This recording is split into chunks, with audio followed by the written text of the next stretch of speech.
मुलांनो, ज्योतिषी जी learning channel मध्ये तुम्हा सर्वांचं स्वागत आहे। तर मुलांनो, आपण भाषेचा खूप अभ्यास करतो आहोत, निरनिराळे खेळ खेळतो आहोत, निरनिराळ्या कृती करत आहोत। तर आज आपण पाहणार आहोत शब्दकोडे। तर शब्दकोडे तुम्हाला अभ्यासात खूप असतात आणि त्याचा तुम्हाला अभ्यासात चांगला फायदा होतो।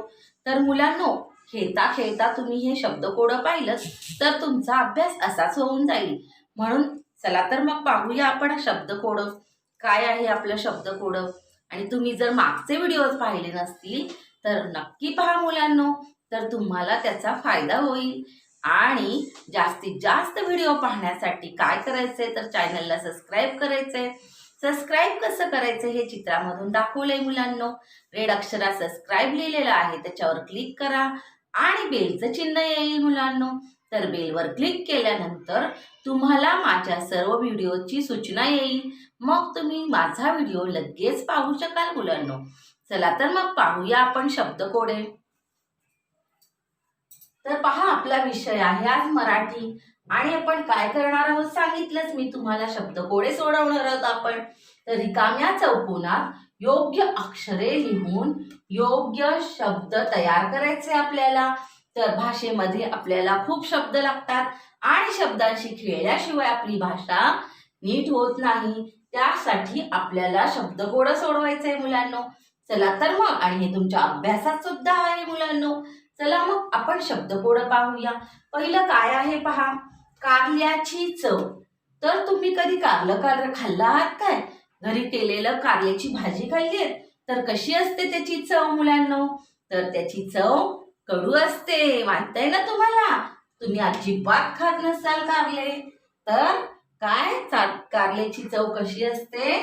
कडू। चला मग लिहून टाकू आपण शब्दकोड्याचं उत्तर। तर लिहिलं आपण, काय लिहिलं शब्दकोड्याचं उत्तर? कारल्याची चव कडू। आता आपण दुसरं पाहूया मुलांनो। तर दुसरं काय विचारलंय बरं आपल्याला? चहा पिण्यासाठी वापरतात। काय वापरतात चहा पिण्यासाठी? रोज आपण कशाने चहा पितो मुलांनो? तर कशानं? कप। अगदी बरोबर। तर काय? कप। मग आपण इथे कप लिहिणार आहोत। तर आपलं हे शब्दकोड पूर्ण झालं मुलांनो। आता तिसरं पहा मुलांनो, काय आहे बरं? गव्हाचे पीठ। आता गव्हाचं पीठ तुमच्याकडे रोज मळतात, आपण चपाती रोज खातो। तर चपातीला पीठ मळल्यानंतर आई काय बरं बोलते? काय मळलंय पीठ? तर काय? कणिक। कणिक मळी बोलतो आपण। तर गव्हाचे पीठ म्हणजे काय मुलांनो? कणिक। अगदी बरोबर, तुम्ही रोज पाहता मुलांनो कणिक मळलेली। तर याचं उत्तर काय आहे मग? गव्हाचे पीठ, कणिक। आता पहा मुलांनो, चौथं पहा, वाचा लवकर लवकर।